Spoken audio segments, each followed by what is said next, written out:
رب اشرح لی صدری ویسر لی امری واحلل عقدۃ من لسانی یفقہوا قولی اعوذ باللہ من الشیطان الرجیم بسم اللہ الرحمن الرحیم۔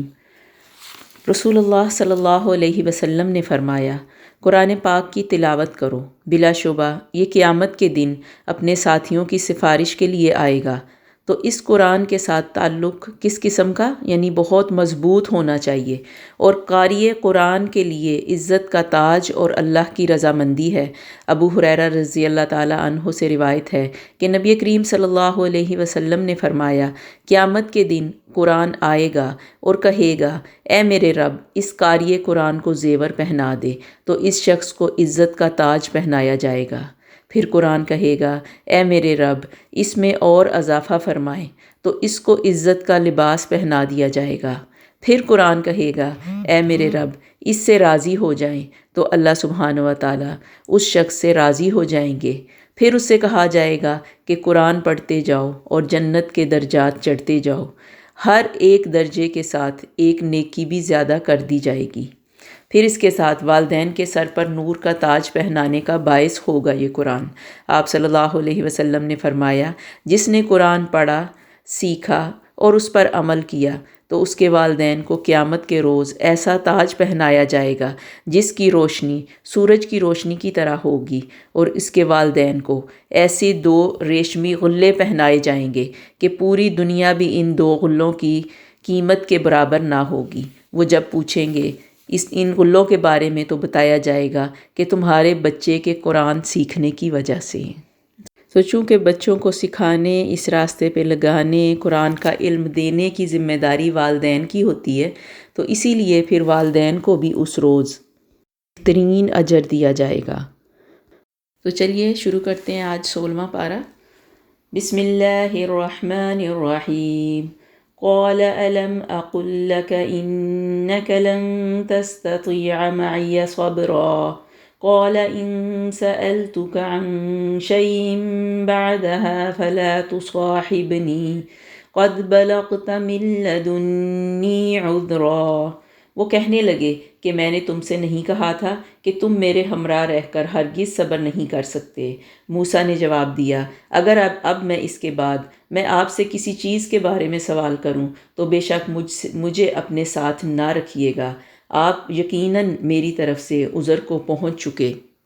جیسا کہ آپ کو معلوم ہے، ہم پڑھ رہے تھے 15ویں پارے کے اینڈ میں قصہ ہجر چل رہا ہے، اور یہ موسیٰ علیہ السلام اور ہجر دونوں اکٹھے جا رہے ہیں، اور راستے میں جو جو واقعات ہو رہے ہیں ان کا یہاں پہ بیان کیا جا رہا ہے۔ تو اب یہ جو موسیٰ علیہ السلام کا کہنا کہ آپ یقیناً میری طرف سے عذر کو پہنچ چکے، یعنی اس کے بعد میں آپ سے سوال نہیں کروں گا، اگر میں نے سوال کیا اور آپ نے مجھے الگ کر دیا تو پھر مجھے اس سے کوئی اعتراض نہیں ہوگا، کیونکہ ہجر نے جیسے موسیٰ علیہ السلام کو کہا تھا کہ ٹھیک ہے آپ میرے ساتھ چلو لیکن میرے سے کوئی سوال نہیں کرنا، لیکن موسیٰ علیہ السلام بار بار سوال کر رہے تھے، تو پھر اس کے جواب میں پھر کہنے لگے۔ پھر دونوں چلے، ایک گاؤں والوں کے پاس آ کر ان سے کھانا طلب کیا، انہوں نے ان کی مہمانداری سے صاف انکار کر دیا۔ دونوں نے وہاں ایک دیوار پائی جو گرنا چاہ رہی تھی، بس یعنی گرنے ہی والی تھی، اس نے اسے ٹھیک اور درست کر دیا، یعنی ہجر نے۔ موسیٰ کہنے لگے اگر آپ چاہتے تو اس پر اجرت لے لیتے، تو پھر ہجر نے کہا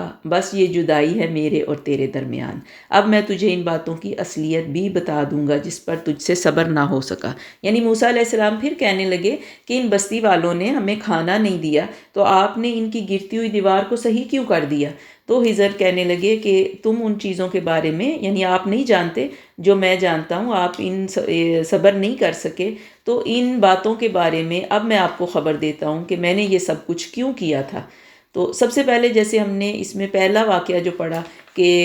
جو کشتی کے بارے میں کہ ہجر نے کشتی میں چھید ڈال دیا، تو وہ کشتی کے بارے میں کہنے لگے کہ وہ کشتی جو تھی وہ مسکینوں کی تھی جو دریا میں کام کاج کرتے تھے، میں نے اس میں کچھ توڑ پھوڑ کرنے کا ارادہ کر لیا، کیونکہ ان کے آگے ایک بادشاہ تھا اور جو ہر ایک صحیح سالم کشتی کو جبراً ضبط کر لیتا تھا، اور اس نوجوان کے ماں باپ ایماندار تھے۔ ہمیں خوف ہوا کہ کہیں یہ انہیں اپنی سرکشی اور کفر سے عاجز و پریشان نہ کر دے، اس لیے ہم نے چاہا کہ انہیں ان کا پروردگار اس کے بدلے اس سے بہتر پاکیزگی والا اور اس سے محبت و پیار والا بچہ عنایت فرمائے گا۔ یہ دوسرا واقعہ، یعنی مسکینوں کی جو کشتی میں چھید اس لیے ڈال دیا کہ وہ لوگ غریب ہیں، اور بادشاہ ان کی صحیح کشتی کو دیکھ کے تو کہیں اس کو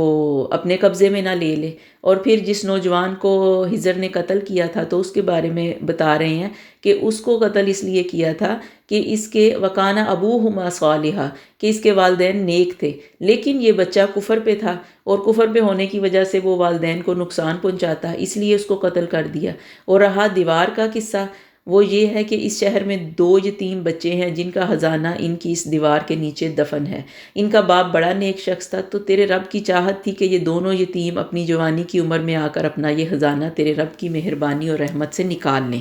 میں نے اپنی رائے سے کوئی کام نہیں کیا۔ یہ تھی اصل حقیقت ان واقعات کی جن پر آپ صبر نہ کر سکے۔ اب یہ انہوں نے حقیقت بتا دی تیسرے واقعے کی بھی، کہ جو دیوار گرائی تھی اس کا اصل واقعہ یہ تھا کہ اس دیوار کے نیچے ایک خزانہ، جو دیوار بنائی تھی تو اس دیوار کے نیچے خزانہ تھا، اور وہ ایک ایسے شخص کا تھا جو بہت نیک تھا، اور وہ خزانہ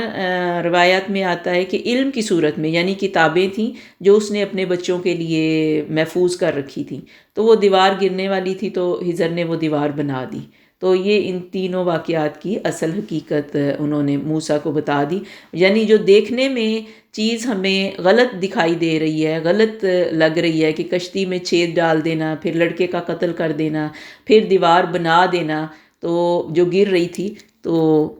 ان تینوں واقعات کے پیچھے کی حکمت اللہ سبحانہ و تعالیٰ جانتے ہیں۔ یعنی ہمیں جو ظاہراً دکھائی دے رہا ہوتا ہے وہ عموماً صحیح نہیں ہوتا۔ اللہ رب العزت بہتر جانتے ہیں کہ ان چیزوں کے ساتھ، ان باتوں کے ساتھ کیا معاملہ کیا جائے۔ انسان تو اپنی عقل کے ساتھ بس کام کر رہا ہوتا ہے، تو ہجر کو وہ علم دیا تھا اللہ سبحانہ و تعالیٰ نے، جس کی بنا پر انہوں نے یہ سب کچھ کیا۔ اور پھر آگے سے پڑھتے ہیں وَيَسْأَلُونَكَ عَنْ ذِي الْقَرْنَيْنِ، اور پھر یہ ذی القرنین کے بارے میں سوال کرتے ہیں، یعنی یہ یہود مشرکین مکہ نبی پاک صلی اللہ علیہ وسلم سے سوال کر رہے ہیں۔ جیسا کہ آپ کو میں نے سورت کے شروع میں بتایا تھا کہ یہ سورت مشرکین مکہ کے 3 سوالات کے جواب میں نازل ہوئی، جو انہوں نے نبی پاک صلی اللہ علیہ وسلم کا امتحان لینے کے لیے کیے تھے۔ اور اس میں جو پہلا سوال کہ اصحاب کہف کون تھے، دوسرا بھی جو ہم نے پڑھا ہے قصہ ہجر کیا ہے، اور اب یہ تیسرا سوال جو انہوں نے کیا ذو القرنین کے بارے میں، کہ وہ سوال کرتے ہیں ذو القرنین کے بارے میں کہ وہ کون تھا۔ تو آپ کہہ دیجئے کہ میں ان کا تھوڑا سا حال تمہیں پڑھ کر سناتا ہوں۔ ہم نے اسے زمین میں قوت عطا فرمائی سے ہر چیز کے سامان بھی عنایت کر دیے، وہ پھر ایک راہ کے پیچھے لگا یہاں تک کہ سورج یعنی ایک طرف کو وہ چل دیا ذو القرنین، یہاں تک کہ سورج ڈوبنے کی جگہ پہنچ گیا، اور اسے ایک دلدل کے چشمے میں سورج غروب ہوتا ہوا نظر آیا۔ اس کے چشمے کے پاس ایک قوم کو بھی پایا، تو ہم نے فرما دیا کہ اے ذو القرنین، یا تو انہیں تکلیف پہنچائے گا یا اس کے بارے میں کوئی بہترین روش اختیار کرے۔ اس نے کہا کہ جو ظلم کرے گا اسے تو ہم بھی سزا دیں گے، پھر وہ اپنے پروردگار کی طرف لوٹایا جائے گا اور اسے سخت تر عذاب دیا جائے گا۔ ہاں، جو ایمان لائے اور نیک اعمال کرے اس کے لیے تو بدلے میں بھلائی ہے،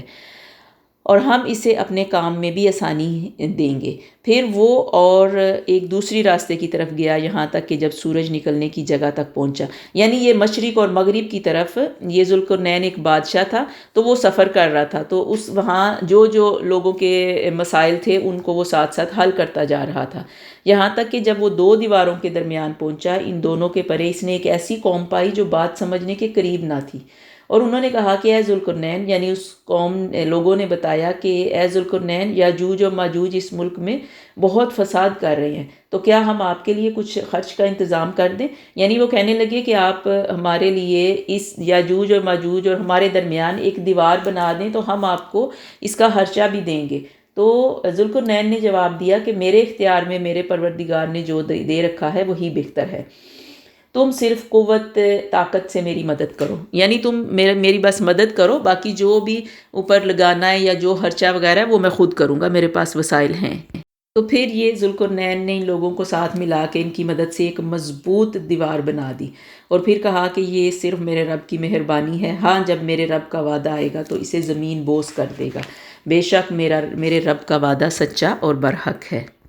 کیا کافر یہ خیال کیے بیٹھے ہیں کہ میرے سوا وہ میرے بندوں کو اپنا حمایتی بنا لیں گے؟ سنو، ہم نے تو ان کفار کی مہمانی کے لیے جہنم کو تیار کر رکھا ہے۔ کہہ دیجئے کہ اگر تم کہو تو میں تمہیں بتا دوں کہ اعمال جو ہیں تم لوگ کرتے ہو وہ سب سے زیادہ خسارے میں کون ہے اعمال کے اعتبار سے؟ وہ ہیں جن کی دنیاوی زندگی کی تمام تر کوششیں بیکار ہو گئیں اور وہ اسی گمان میں رہے کہ وہ بہت اچھے کام کر رہے ہیں۔ یہی وہ لوگ ہیں جنہوں نے اپنے پروردگار کی آیتوں اور اس کی ملاقات سے کفر کیا، یعنی انہوں نے آیات کا بھی انکار کیا اور اللہ رب العزت کی ملاقات کا بھی، یعنی قرآن کا بھی اور قیامت کے دن کا بھی۔ فَلَا نُقِيمُ لَهُمْ يَوْمَ الْقِيَامَةِ وَزْنًا، اس لیے ان کے اعمال غارت ہو گئے، پس قیامت کے دن ہم ان کا کوئی وزن قائم نہ کریں گے۔ إِنَّ الَّذِينَ آمَنُوا وَعَمِلُوا الصَّالِحَاتِ كَانَتْ لَهُمْ جَنَّاتُ الْفِرْدَوْسِ نُزُلًا، بے شک وہ لوگ جو ایمان لائے، انہوں نے کام بھی اچھے کیے، یقیناً ان کے لیے جنت الفردوس کے باغات کی مہمانی ہے جہاں وہ ہمیشہ رہیں گے، اور جس جگہ کو بدلنے کا کبھی بھی ان کا ارادہ نہ ہوگا۔ قُل لَوْ كَانَ الْبَحْرُ مِدَادًا لِكَلِمَاتِ رَبِّي لَنَفِدَ الْبَحْرُ قَبْلَ أَن تَنفَدَ كَلِمَاتُ رَبِّي وَلَوْ جِئْنَا بِمِثْلِهِ مَدَدًا، کہہ دیجئے کہ اگر میرے پروردگار کی باتوں کو لکھنے کے لیے سمندر سیاہی بن جائے تو بھی میرے رب کی باتوں کے ختم ہونے سے پہلے ختم ہو جائے گا، گو ہم اسی جیسا اور بھی اس کی مدد میں لے آئیں گے۔ قُلْ إِنَّمَا أَنَا بَشَرٌ مِثْلُكُمْ يُوحَىٰ إِلَيَّ أَنَّمَا إِلَٰهُكُمْ إِلَٰهٌ وَاحِدٌ، آپ کہہ دیجئے کہ میں تو تم جیسا ہی ایک انسان ہوں، ہاں میری جانب وحی کی جاتی ہے کہ سب کا معبود صرف ایک ہی ہے، تو جسے بھی اپنے پروردگار سے ملنے کی آرزو ہو اسے چاہیے کہ نیک اعمال کرے۔ فَمَنْ كَانَ يَرْجُو لِقَاءَ رَبِّهِ فَلْيَعْمَلْ عَمَلًا صَالِحًا وَلَا يُشْرِكْ بِعِبَادَةِ رَبِّهِ أَحَدًا، کہ وہ نیک اعمال کرے اور اپنے پروردگار کی عبادت میں کسی کو شریک نہ ٹھہرائے۔ سورہ مریم، بسم اللہ الرحمن الرحیم، كافها يا عين صاد، ذكر رحمة ربك عبده زكريا إذ نادى ربه نداء خفيا قال رب إني وهن العظم مني واشتعل الرأس شيبا وَلَمْ أَكُنْ بِدُعَائِكَ رَبِّي شَقِيًّا۔ کاف ہا یا عین صاد، یہ ہے تیرے پروردگار کی اس مہربانی کا ذکر جو اس نے اپنے بندے زکریا پر کی تھی، جبکہ اس نے اپنے رب سے چپکے دعا کی تھی کہ اے میرے پروردگار، میری ہڈیاں کمزور ہو گئی ہیں اور سر بڑھاپے کی وجہ سے بھڑک اٹھا ہے، لیکن میں کبھی بھی تجھ سے دعا کر کے محروم نہیں رہا۔ مجھے اپنے مرنے کے بعد اپنے قرابت والوں کا ڈر ہے، میری بیوی بھی بھانج ہے، پس تو مجھے اپنے پاس سے وارث عطا فرما جو میرا بھی وارث ہو اور یعقوب کے خاندان کا بھی، اور اے میرے رب تو اسے مقبول بندہ بنا لے۔ اے زکریا، ہم تجھے ایک بچے کی خوشخبری دیتے ہیں جس کا نام یحییٰ ہے۔ اب اس سورۃ مریم میں اس کے شروع میں ہی یحییٰ علیہ السلام کی پیدائش کا ذکر ہوتا ہے کہ جو عیسیٰ علیہ السلام کی طرح معجزانہ تھی، کیونکہ پھر اس میں عیسیٰ علیہ السلام کی پیدائش کا بھی ذکر آئے گا۔ تو عیسائیوں نے عیسیٰ کا درجہ بڑھا کر خدا کا بیٹا کر دیا تھا، تو اس لیے ان کو اس صورت میں یاد دہانی کرائی جا رہی ہے کہ اسی دور میں ان سے پہلے یحییٰ بھی اسی طرح بوڑھے اور بھانج والدین کے ہاں معجزانہ طور پر پیدا ہوئے تھے۔ تو پھر اس کے ساتھ ساتھ ان کی پیدائش کا واقعہ پورا اللہ سبحانہ وتعالیٰ بیان کرتے ہیں۔ قال رب أنى يكون لي غلام وكانت امرأتي عاقرا وقد بلغت من الكبر عتيا۔ زکریا کہنے لگے کہ اے میرے رب، میرے ہاں لڑکا کیسے ہوگا، میری بیوی بھانج ہے اور میں خود بڑھاپے کے انتہائی ضعف کو یعنی کمزوری کو پہنچ چکا ہوں۔ ارشاد ہوا کہ وعدہ اسی طرح ہو چکا، تیرے رب نے فرما دیا کہ مجھ پر تو یہ بالکل آسان ہے، اور تو خود جب کہ کچھ نہ تھا میں نے تجھے پیدا کیا۔ تو کہنے لگے، یعنی زکریا کہنے لگے کہ میرے پروردگار میرے لیے کوئی علامت مقرر فرما دیجئے۔ ارشاد ہوا کہ تیرے لیے ایک نشانی یہ ہے کہ باوجود صحیح سلامت ہونے کے 3 راتوں تک تم کسی شخص کے ساتھ نہ بول سکو گے، یعنی تم اشارتاً ہی بات کر سکو گے۔ اب زکریا علیہ السلام اپنے حجرے سے نکل کر اپنی قوم کے پاس آ کر انہیں اشارے کرتے ہیں کہ تم صبح و شام اللہ کی تسبیح کرو۔ یحییٰ علیہ السلام کی صفات کا ذکر، چند خوبیاں بیان کی اللہ سبحانہ و تعالیٰ نے۔ یا یحییٰ خذ الکتاب بقوۃ وآتیناہ الحکم صبیّا، اے یحییٰ کتاب کو مضبوطی سے پکڑو اور ہم نے اس کو بچپن ہی میں قوت فیصلہ عطا فرمائی۔ وحنانا من لدنا وزکاۃ وکان تقیّا، اور خاص اپنے بندے سے سوز و گداز اور پاکیزگی، اور وہ نہایت ہی پرہیزگار تھا۔ وبرم بوالدیہ ولم یکن جبارا عصیا، اور وہ اپنے والدین کا فرما بردار تھا، سرکش اور نافرمان نہیں تھا۔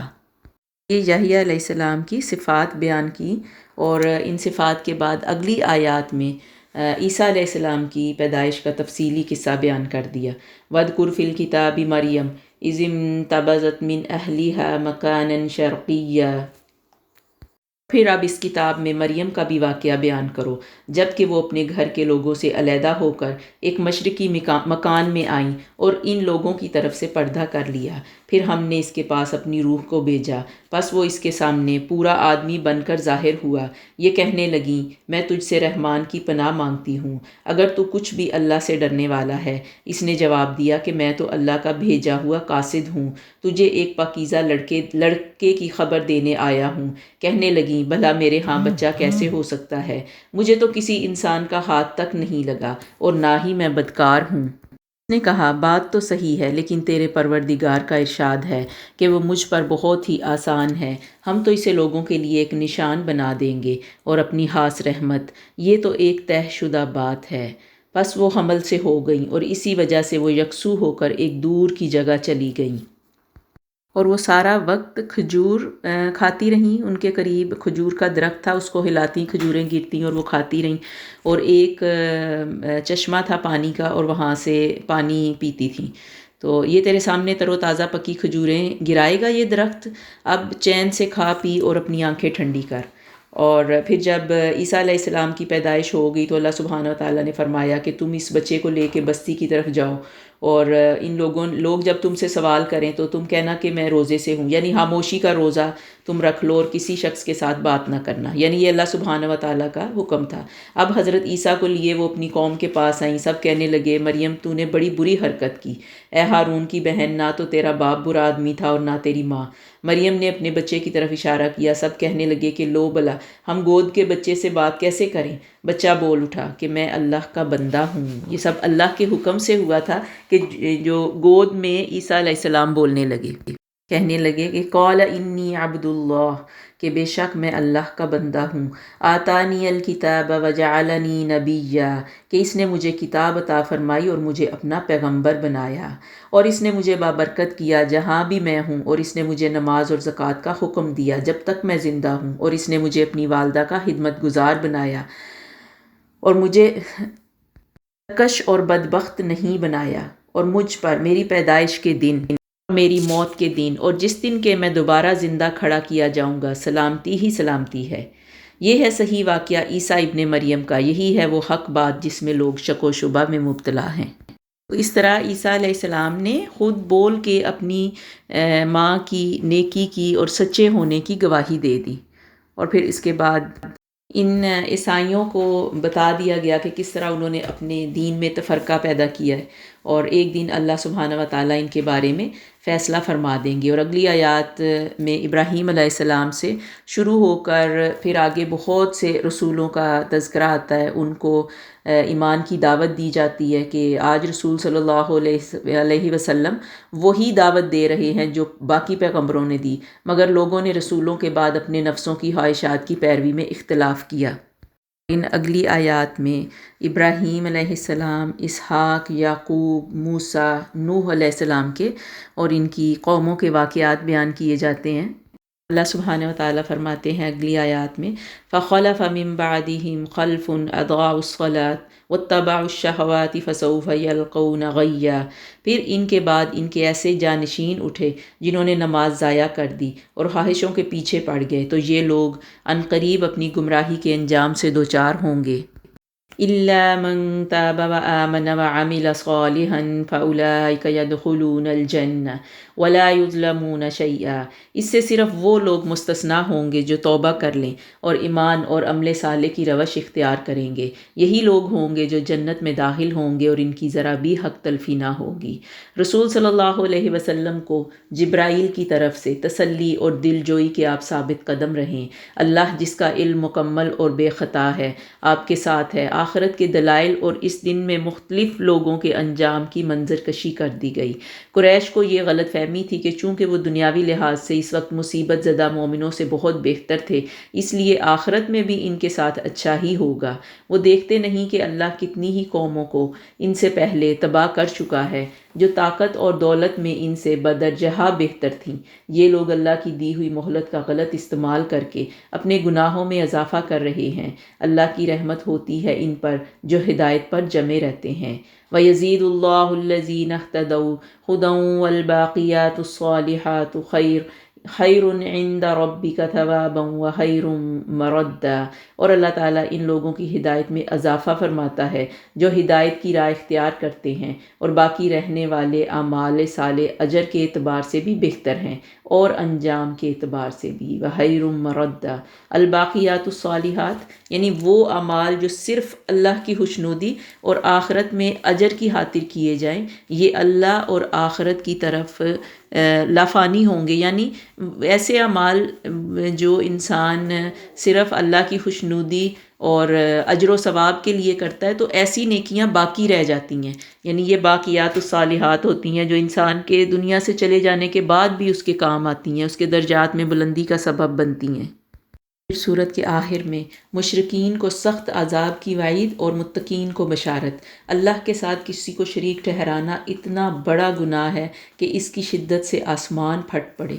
زمین دہل جائے اور پہاڑ گر جائیں۔ یہ تو اللہ کی رحمت ہے کہ وہ ہمیں مہلت دے رہا ہے کہ اس نے آسمان و زمین کو تھاما ہوا ہے، اور آخر میں رسول صلی اللہ علیہ وسلم کو اپنا کام کرتے رہنے کی اور کافروں کو اللہ کے فیصلے کے لیے چھوڑ دینے کی ہدایت کی جا رہی ہے۔ اور فرمایا کہ جو ایمان لا کے نیک عمل کرے تو عنقریب اللہ سبحانہ و تعالیٰ اس کے دل میں اور محبت پیدا کر دیں گے۔ فَإِنَّمَا يَسَّرْنَاهُ بِلِسَانِكَ لِتُبَشِّرَ بِهِ الْمُتَّقِينَ وَتُنذِرَ بِهِ قَوْمًا لُدًّا، اور ہم نے اس قرآن کو تیری زبان میں بہت ہی آسان کر دیا کہ تو اس کے ذریعے سے پرہیزگاروں کو خوشخبری دے اور لوگوں کو ڈراوے، یعنی لوگوں کو اسی قرآن کے ذریعے خوشخبریاں دے اور اسی کے ذریعے ڈرایا جائے۔ ہم نے ان سے پہلے بہت سی جماعتیں تباہ کر دیں۔ هل تحس منهم من احد او تسمع لهم رکزا، کیا ان میں سے ایک کی بھی آخر تو پاتا ہے یا ان کی آواز کی بھنک بھی تیرے کان میں پڑتی ہے؟ یعنی یہ سب قومیں تباہ و برباد ہو گئی ہیں اپنے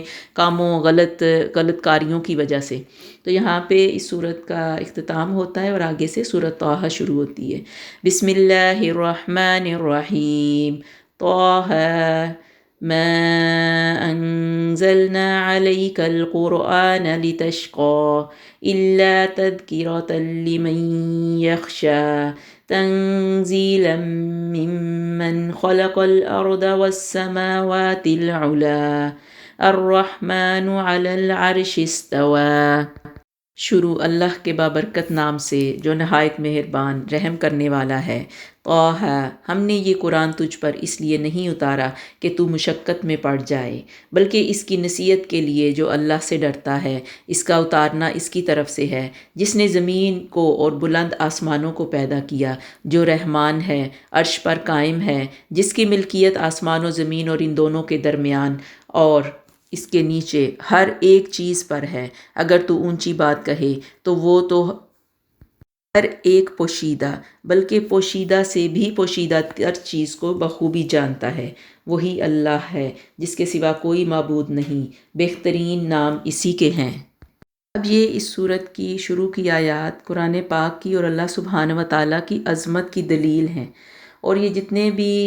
حقائق بیان ہوئے ہیں تو یہ اوپر بیان کیے گئے، یعنی ان آیات میں بیان کیے گئے حقائق کو اگلی آیات میں موسیٰ علیہ السلام کے واقعات کے ساتھ ثابت کیا گیا، کہ موسیٰ علیہ السلام کی اگلی آیات میں جو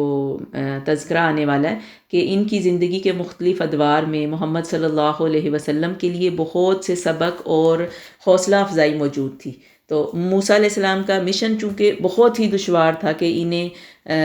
اتنے جابر حاکم فرعون کو دعوت دینی تھی۔ اللہ سبحانہ و تعالیٰ اگلی آیات میں فرماتے ہیں اِذْ رَأَىٰ نَارًا فَقَالَ لِأَهْلِهِمْ كُثُوا إِنِّي آنَسْتُ نَارًا لَعَلِّي آتِيكُم مِّنْهَا بِقَبَسٍ أَوْ أَجِدُ عَلَى النَّارِ هُدًى، کہ یہ موسیٰ علیہ السلام کے بارے میں ہے کہ تجھے موسیٰ علیہ السلام کا قصہ بھی معلوم ہے، جب کہ اس نے آگ دیکھ کر اپنے گھر والوں سے کہا کہ تم ذرا سی دیر ٹھہر جاؤ، مجھے آگ دکھائی دی ہے، بہت ممکن ہے کہ میں اس کا کوئی انگارہ تمہارے پاس لاؤں یا آگ کے پاس سے ہی راستے کی اطلاع پاؤں، یعنی آگ کے پاس جاؤں اور وہیں سے شاید مجھے اگلا راستہ دکھائی دے۔ یہاں سے یہ اس واقعے کی طرف اشارہ ہے کہ جب موسیٰ علیہ السلام مدین سے اپنی بیوی کے ہمراہ اپنی والدہ کی طرف واپس جانے کے لیے نکلے، اور اندھیری رات تھی اور راستہ بھی معلوم نہیں تھا اور انہیں کچھ سجھائی نہیں دے رہا تھا، تو وہیں پہ اسی اندھیرے میں انہیں دور کہیں آگ کے شعلے بلند ہوتے ہوئے نظر آتے ہیں۔ تو پھر یہ اپنی بیوی سے کہتے ہیں کہ تم یہیں رکو تو میں دیکھ کے آتا ہوں کہ آگ، یا تو میں وہاں سے آگ کا شعلہ، یعنی میں تھوڑی سی آگ لے کے آؤں جس کو سیکنے کے لیے، اور یا پھر ہو سکتا ہے وہاں تک میں جاؤں تو وہاں مجھے آگے سے راستہ دکھائی دے، یعنی ہمیں آگے نکلنے کا راستہ نظر آ جائے۔ جب موسیٰ علیہ السلام اس آگ والی جگہ پہ پہنچے تو وہاں ایک درخت سے انہیں غیبی آواز آئی کہ یہیں پہ ٹھہر جائیے، یقیناً اللہ سبحانہ و تعالیٰ نے فرمایا کہ اننی انا اللہ لا الہ الا انا فاعبدنی، کہ یقیناً میں ہی تمہارا پروردگار ہوں، میرے سوا کوئی عبادت کے لائق نہیں، میری ہی عبادت کرو اور میری یاد کے لیے نماز قائم رکھ کرو۔ قیامت یقیناً آنے والی ہے جسے میں پوشیدہ رکھنا چاہتا ہوں تاکہ ہر شخص کو وہ بدلہ دیا جائے جو اس نے کوشش کی ہو، بس اب اس کے یقین سے تجھے کوئی ایسا شخص روک نہ دے جو اس پر ایمان نہ رکھتا ہو اور اپنی خواہشات کے پیچھے پڑا ہو، ورنہ تو ہلاک ہو جائے گا۔ اے موسیٰ، تیرے اس دائیں ہاتھ میں کیا ہے؟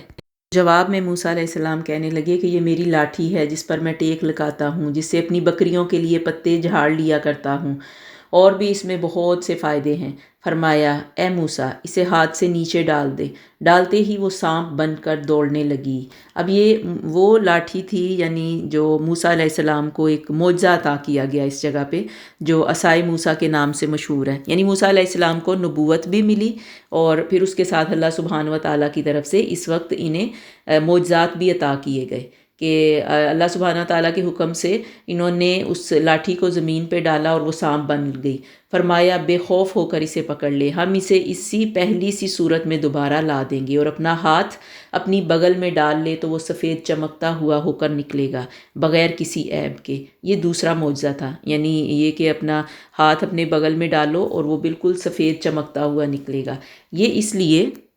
ہم تمہیں اپنی بڑی بڑی نشانیاں دکھانا چاہتے ہیں، یعنی یہ دو معجزات اللہ سبحانہ و تعالیٰ نے فرعون کے لیے اور اس کے سرداروں کے لیے موسیٰ علیہ السلام کو ادھر عطا کیے۔ پھر اس جگہ پہ موسیٰ علیہ السلام نے اللہ سبحانہ و تعالیٰ سے دعا فرمائی، یہی دعا قال رب اشرح لی صدری ویسر لی امری واحلل عقدۃ من لسانی یفقہوا قولی واجعل لی وزیرا من اہلی، کہ اے میرے پروردگار میرا سینہ کھول دے، میرے کام کو مجھ پر آسان کر دے، میری زبان کی گرہ بھی کھول دے تاکہ لوگ میری بات اچھی طرح سمجھ سکیں، اور میرا وزیر میرے کنبے میں سے کر دے، یعنی میرے بھائی کو میرا ساتھی بنا دے۔ اسی طرح پھر جب دونوں بھائی اللہ سبحانہ و تعالیٰ کے حکم سے موسیٰ اور ہارون فرعون کے دربار میں جانے لگے تو اللہ تعالیٰ نے ان کی رہنمائی فرمائی اور فرمایا اذهبا الی فرعون انہ طغی، تم دونوں فرعون کے پاس جاؤ، بے شک وہ بہت سرکش ہے، فقولا له قولا لینا لعلہ یتذکر او یخشی،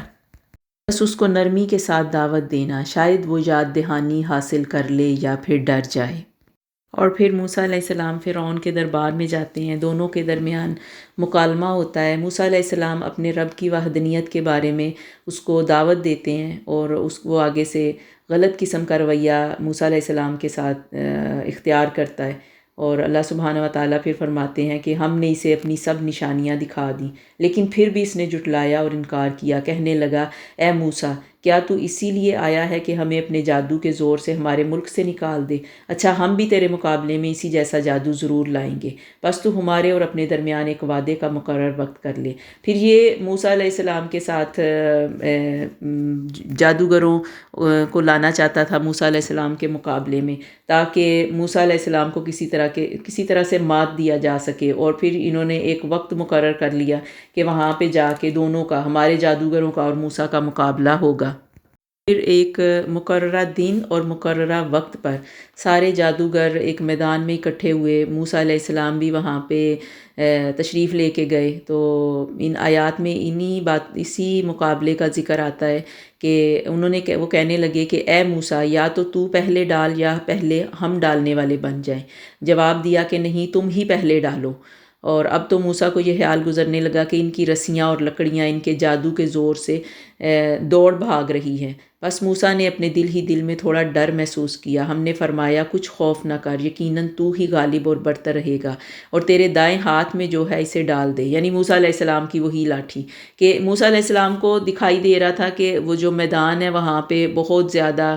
سانپ اور رسیاں اور لکڑیاں اس طرح کی چیزیں چل پھر رہی ہیں، تو یہ جادوگروں کے زور کی وجہ سے تھا۔ تو اللہ سبحانہ تعالیٰ نے فرمایا کہ جو تمہارے دائیں ہاتھ میں، یعنی جو اپنی لاٹھی ہے اس کو زمین کے اوپر تم گرا دو اور ان کے اوپر ڈال دو۔ تو یہ پھر جب موسیٰ علیہ السلام نے یہ کیا، اپنی لاٹھی وہاں پہ گرائی، تو سب نے دیکھا ان کی لاٹھی سانپ بن گئی، اور باقی سارے جادوگروں کی جتنی چیزیں تھیں، جو بھی جادو کے زور سے انہوں نے پھیلا رکھا تھا، وہ سانپ بن کے سب کو کھا گئی۔ کیونکہ قرآن پاک کے ان الفاظ سے معلوم ہوتا ہے کہ یہ جو رسیاں اور لاٹھیاں جو جادوگروں نے زمین پہ ڈالی تھی، وہ حقیقتاً سانپ نہیں بنی ہوئی تھی، لیکن جادو کے زور سے ایسا محسوس ہو رہا تھا کہ یہ سب سانپ ہیں۔ تو جب موسیٰ علیہ السلام نے اپنی لاٹھی ڈالی، اور وہ سب کے سب ان سانپوں، ان لاٹھیوں، رسیوں کو وہ نگل گئی۔ تو اب اس وقت کیا ہوا کہ وہ سارے کے سارے جادوگر گر پڑے اور سجدے میں گرے موسیٰ علیہ السلام کے آگے، اور پکار اٹھے کہ ہم تو ہارون اور موسیٰ کے رب پر ایمان لے آئے۔ قالوا آمنا برب ہارون و موسیٰ قال آمنتم لہ قبل ان آذن لکم۔ اور فرعون کہنے لگا کہ کیا میری اجازت سے پہلے ہی تم اس پر ایمان لے آئے؟ یقیناً یہی تمہارا وہ بڑا بزرگ ہے جس نے تم سب کو جادو سکھایا۔ میں تمہارے ہاتھ اور پاؤں الٹے سیدھے، یعنی میں تمہارے ہاتھ پاؤں کٹوا کر تم سب کو کھجور کے تنوں میں سولی پر لٹکوا دوں گا، اور تمہیں پوری طرح معلوم ہو جائے گا کہ ہم میں سے کس کی مار زیادہ سخت اور دیر پا ہے۔ انہوں نے جواب دیا کہ ناممکن ہے ہم تجھے ترجیح دیں ان دلیلوں پر جو ہمارے سامنے آ چکی، یعنی جادوگر سب دیکھ چکے تھے اور وہ مرعوب ہو چکے تھے موسیٰ علیہ السلام سے، اور اس اللہ پر جس نے ہمیں پیدا کیا۔ اب تو جو کچھ کرنے والا ہے کر گزر، تو جو کچھ بھی حکم چلا سکتا ہے وہ اسی دنیوی زندگی میں ہے۔ ہم اپنے پروردگار پر ایمان لائے کہ وہ ہماری خطائیں معاف کر دے گا، اور جادوگری جس پر تم نے ہمیں مجبور کیا، اللہ ہی بہتر اور باقی رہنے والا ہے۔ پر ایمان لائے گا اس کے لیے ہمیشگی کے باغات، ہمیشگی والی جنتیں، اور جن کے نیچے نہریں بہہ رہی ہوں گی جہاں وہ ہمیشہ رہیں گے۔ یہی انعام ہے ہر اس شخص کا جو پاک ہے۔ ہم نے موسیٰ کی طرف وحی نازل فرمائی کہ تو راتوں رات میرے بندے کو لے چل اور ان کے لیے دریا میں خشک راستہ بنا لے، پھر نہ تجھے کسی کے آ پکڑنے کا خطرہ ہوگا اور نہ ہی ڈر۔ فرعون نے اپنے لشکروں سمیت ان کا تعاقب کیا، پھر تو دریا ان سب پر چھا گیا جیسا کہ چھا جانے والا تھا۔ فرعون نے اپنی قوم کو گمراہی میں ڈال دیا اور سیدھا راستہ نہ دکھایا۔ اے بنی اسرائیل، دیکھو ہم نے تمہیں تمہارے دشمن سے نجات دے دی۔ یا بنی اسرائیل قد انجیناکم من عدوکم وواعدناکم جانب الطور الایمن ونزلنا علیکم المن والسلوی۔ ہم نے تمہیں تمہارے دشمن سے نجات دی اور تم سے کوہ طور کی دائیں طرف کا وعدہ کیا، اور تم پر من و سلوہ اتارا۔ تم ہماری دی ہوئی پاکیزہ روزی کھاؤ اور اس میں حد سے آگے نہ بڑھو۔ ورنہ تم پر میرا غضب نازل ہوگا، اور جس پر میرا غضب نازل ہو جائے وہ یقیناً تباہ ہوا۔ ہاں بے شک میں انہیں بخش دینے والا ہوں جو توبہ کریں، ایمان لائیں، نیک عمل کریں اور راہ راست اختیار کریں۔ یعنی اللہ کے حکم سے فرعون کو پانی میں غرق کر دیا اپنے لشکروں سمیت، اور موسیٰ علیہ السلام کے لیے دریا خشک ہو گیا، اور اللہ سبحانہ و تعالیٰ نے راستہ بنا کے موسیٰ اور ان کے لوگوں کو، ان کی قوم کو بچا لیا۔ اور اس کے بعد جب موسیٰ علیہ السلام کو اللہ رب العزت نے کوہ طور پر اپنی ملاقات کے لیے بلایا، تو پھر موسیٰ کے پیچھے باقی لوگوں نے، جو باقی قوم تھی، انہوں نے سرکشی کی اور اپنا ایک الگ سے بچھڑے کو معبود بنا لیا۔ اور یہ بھی ایک امتحان تھا کہ جب موسیٰ علیہ السلام واپس آئے اور انہوں نے دیکھا کہ قوم ساری کی ساری پھر سے وہ بچھڑے کی پوجا کر رہی ہے، تو موسیٰ علیہ السلام نے اپنے بھائی سے بھی پوچھا سب کیسے ہوا۔ تو قوم نے موسیٰ علیہ السلام سے چونکہ وعدہ کیا تھا کہ ان کی طور سے واپسی تک وہ اللہ کی اطاعت اور عبادت پر قائم رہیں گے، اور مطلب آپ وہاں چلے جائیں لیکن ہم پیچھے سے اللہ کی اطاعت ہی کرتے رہیں گے، لیکن قوم نے سرکشی کی۔ اور جس شخص نے موسیٰ علیہ السلام کی غیر موجودگی میں، یہ سامری جادوگر تھا، اس نے بچھڑا بنایا تھا اور لوگوں کو اس کی پوجا کی طرف رغبت دلائی، تو اس کا بہت برا انجام ہوا پھر اللہ سبحانہ و تعالیٰ کی طرف سے۔ اب یہ سارے واقعات سنانے کا مقصد کہ اللہ سبحانہ و تعالیٰ لوگوں کو یہ تاریخ کے واقعات کس لیے سنا رہے ہیں؟ اس لیے کہ وہ سبق لیں، اور اگر یہ بھی انکار پر جمے رہیں گے تو ان کے ساتھ بھی ویسا ہی معاملہ کیا جائے گا جیسا پچھلی قوموں کے ساتھ کیا گیا، ویسا عذاب جیسا کہ فرعون کی قوم نے چکھا۔ جو لوگ دوسروں کو ہدایت سے روک رہے ہیں وہ بھی بلکہ دوہری سزا کے مستحق ہوں گے۔ اور پھر اس کے ساتھ ساتھ آخرت کی بھی منظر کشی اللہ سبحانہ و تعالیٰ کرتے چلے جاتے ہیں، تاکہ لوگوں کو بتایا جائے کہ جنہوں نے رسول کی اطاعت کی ان کا انجام کیا ہوا، اور جنہوں نے نافرمانی کی، ہٹ درمی کی، وہ کس قسم کے عذاب کے مستحق ہوئے۔ اور رسول صلی اللہ علیہ وسلم کو کہا گیا کہ قرآن کی وحی کے لیے جلدی نہ مچائیں، وہ اللہ تعالیٰ کی طرف سے مقررہ وقت پر ہی نازل ہوتی ہے، اس لیے آپ کو بے چینی سے اس کا انتظار رہتا تھا کہ جلدی سے اللہ کا حکم آئے اور پھر اس کے بعد اگلے احکامات پر ہم عمل کریں۔ ان احکامات پر عمل کرنے کے ساتھ ساتھ جب وحی نازل ہوتی تو آپ صلی اللہ علیہ وسلم جلدی جلدی اس کو یاد کرنے کی بھی کوشش کرتے۔ تو اللہ تعالیٰ فرماتے ہیں فَتَعَالَى اللَّهُ الْمَلِكُ الْحَقُّ وَلَا تَعْجَلْ بِالْقُرْآنِ مِن قَبْلِ أَن يُقْضَىٰ إِلَيْكَ وَحْيُهُ وَقُل رَّبِّ زِدْنِي عِلْمًا۔ پس اللہ بادشاہ حقیقی بہت برتر ہے، پس تم قرآن کے لیے اپنی طرف سے اس کی وحی پورے کیے جانے سے پہلے جلدی نہ کرو، اور دعا کرتے رہو کہ اے میرے رب میرے علم میں اضافہ فرما۔ اب یہ علم میں اضافے کی دعا اللہ سبحانہ و تعالیٰ نے نبی پاک صلی اللہ علیہ وسلم کو سکھائی۔ اس کے بعد آدم علیہ السلام کا قصہ بیان ہوا رسول صلی اللہ علیہ وسلم کی حوصلہ افزائی کے لیے، ان کی ہمت بڑھانے کے لیے۔ آدم علیہ السلام عزم کی کمی اور جلدی کی وجہ سے ابلیس کے دھوکے میں آ گئے تھے۔ رسول صلی اللہ علیہ وسلم کو صبر اور حوصلے سے کام لینا چاہیے۔ اللہ تعالیٰ نے آدم کو زمین میں بھیجنے کے ساتھ ہی انسانوں کو خبردار کر دیا تھا کہ جب بھی اللہ کی طرف سے ہدایت آئے تو اس کی پیروی کریں، اور جو اس سے اعراض برتے گا اس کے لیے سخت سزا ہوگی، سخت وعید ہوگی۔ قال اهبطا منها جميعا بعضكم لبعض عدو فإما يأتينكم مني هدى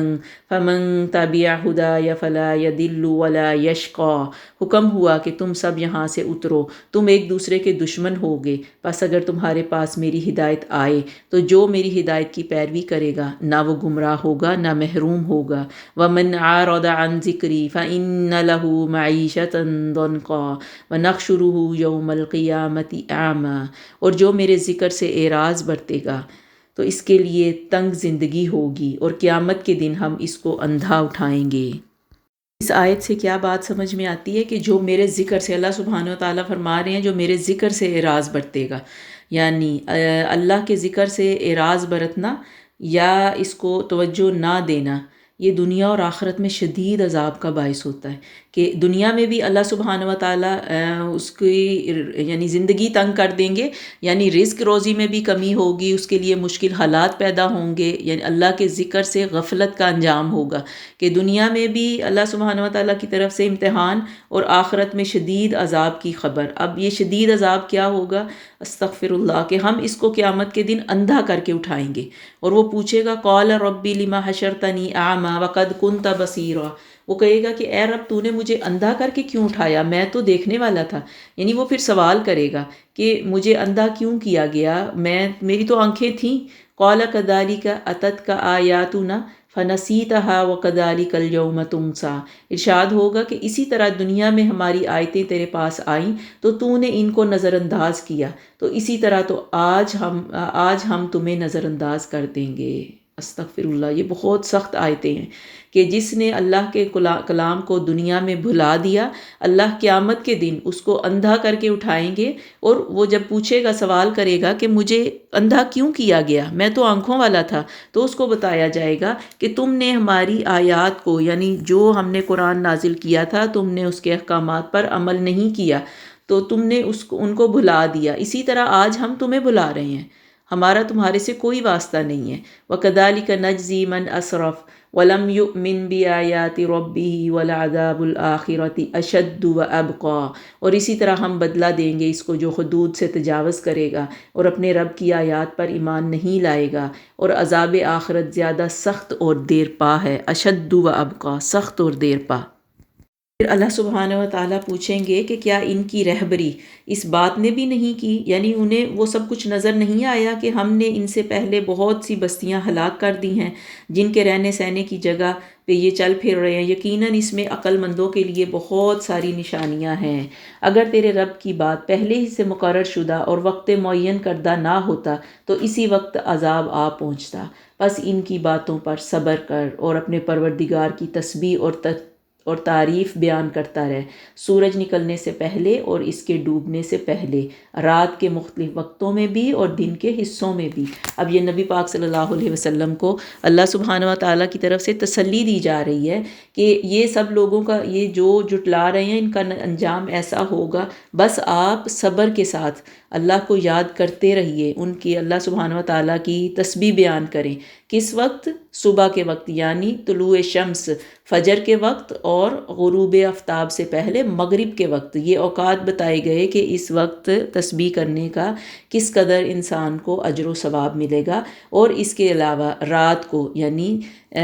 رات کے وقت یعنی تہجد کے وقت کی بھی یہاں پہ تعریف بیان کی گئی کہ اس وقت کرنے کا بھی بہت اجر و ثواب ہے،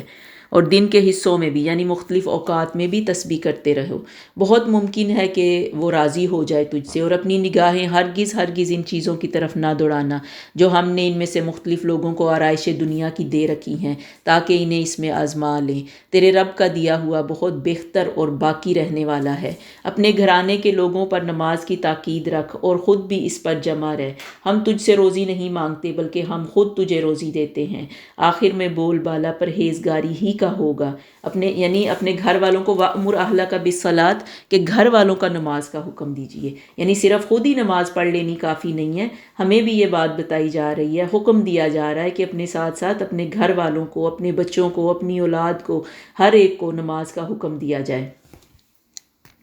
یہ لوگ جو عذاب کی جلدی مچا رہے ہیں، یہ بار بار تم سے مانگتے ہیں کہ ہاں جو تم ہمیں جن باتوں سے ڈراتے ہو وہ ہمارے اوپر لے آؤ، تو یہ جو جلدی مچا رہے ہیں تو ان کو